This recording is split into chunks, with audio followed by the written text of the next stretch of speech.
Morning student. आज हम class 8 की वसंत का पार्ट 2 लाख की चूड़ियाँ पढ़ेंगे। इसके लेखक हैं कामता नाथ जी। कामता नाथ जी का जन्म 2 सितंबर 1934 में हुआ था और मृत्यु 7 दिसंबर 2012 में हुई थी। लेखक अपने गांव मामा के घर जाता था गर्मियों की छुट्टियों में। उस गांव में बदलू नामक एक व्यक्ति था जो कि लाख की चूड़ियाँ बनाता था। वह एक ही व्यक्ति था जो गांव में लाख की चूड़ियाँ बनाता था और उसकी लाख की चूड़ियाँ गांव में अत्यधिक प्रसिद्ध थी। गांव में सभी महिलाएं लाख की चूड़ियाँ ही पहनती थीं। किसी भी समारोह में लाख की चूड़ियों का अत्यधिक महत्व था। शादी हो, मुंडन संस्कार हो, कुछ भी हो, बदलू की चूड़ियाँ बहुत प्रसिद्ध थी। लेखक भी अपने स्कूल की गर्मी की छुट्टियों में अपने मामा के यहाँ गांव जाता था और वहाँ वह बदलू से मिलता था। बदलू से मिलने का कारण था कि वह बदलू उसे लाख की रंग बिरंगी गोलियां बनाकर देता था। यही कारण था कि लेखक का मन अपने मामा के यहाँ अत्यधिक लगता था। बदलू रिश्ते में तो कुछ भी नहीं लगता था, लेकिन लेखक उसे बदलू मामा ना कहकर बदलू काका कहता था। बदलू काका कहकर उसके पास बैठता, कई प्रकार की बातें करता, लाख की गोलियां लेता था। इस प्रकार वह लेखक से रम गया था। बदलू लेखक को लाख की गोलियां बना बना कर देता। लेखक को यह रंग बिरंगी गोलियां अत्यधिक अच्छी लगती थी, इसलिए भी वह गांव जाना चाहता था। बदलू एक पेड़ के नीचे छोटे से स्टूल पर बैठकर अपना काम करता था। वह पहले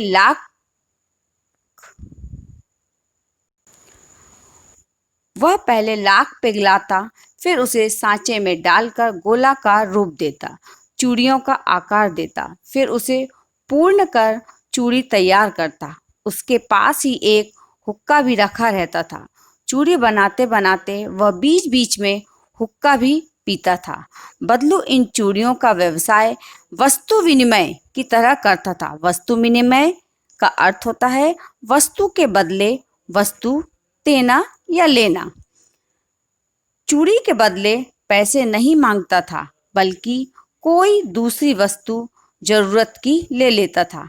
कभी कभी तो वह बिना किसी वस्तु के भी चूड़ी दे दिया करता था, लेकिन जब शादी का समय होता तब वह सारी कसर निकाल लेता था। लेखक के मामा के घर में भी शादी का समय आया। बदलू चूड़ी के बदले किसी बात के लिए रूठ गया, क्योंकि शादी के समय तो बदलू को कपड़े तथा उसके परिवार को कपड़े, पैसे और अन्य चीजें मिलती थी। आखिर वह सुहाग की चूड़ी होती थी। जब उसकी बात मान ली गई तभी उसने वह चूड़ी दी। बदलू कांच की चूड़ियों से बहुत चिढ़ता था। उसे कांच की चूड़ियां पसंद नहीं थी। उसका मानना था कि कांच की चूड़ियां तो शहर की महिलाएं पहनती हैं, क्योंकि उनकी कलाइयां नाजुक होती हैं।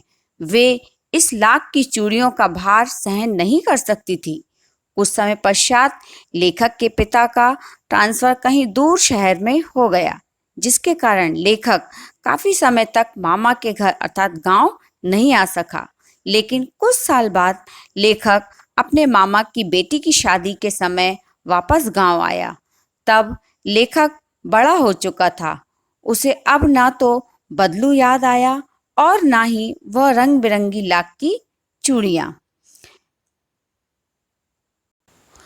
और ना ही बदलू द्वारा दी गई लाख की रंग बिरंगी गोलियां।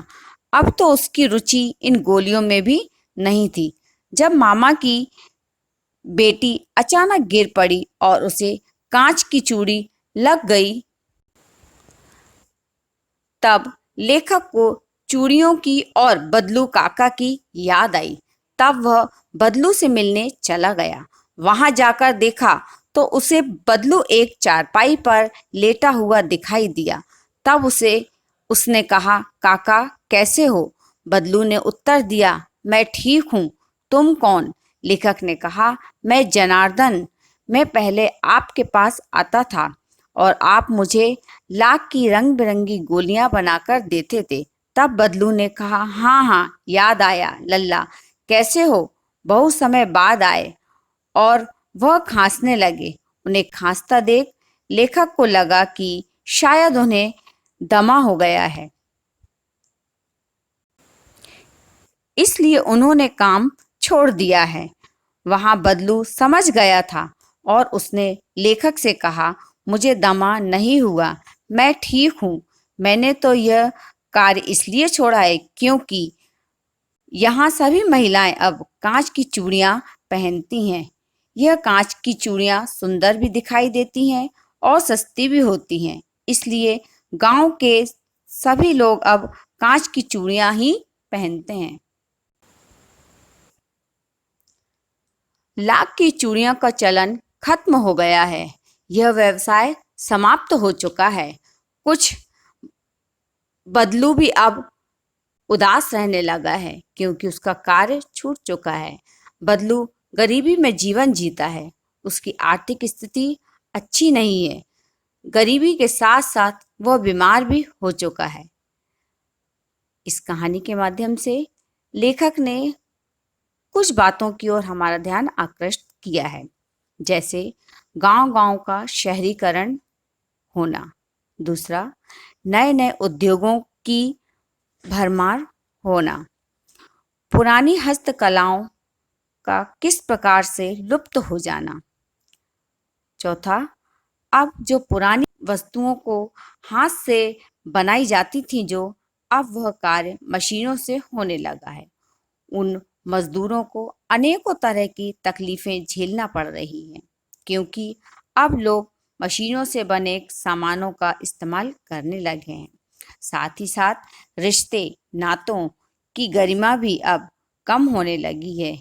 ये सभी बातें इस कहानी के माध्यम से लेखक ने बताई है। धन्यवाद। आप सभी अपनी नोटबुक कंप्लीट करके पीडीएफ में से क्वेश्चन आंसर अपनी कॉपी में कंप्लीट करें और होमवर्क के रूप में करके मुझे चेक कराएं।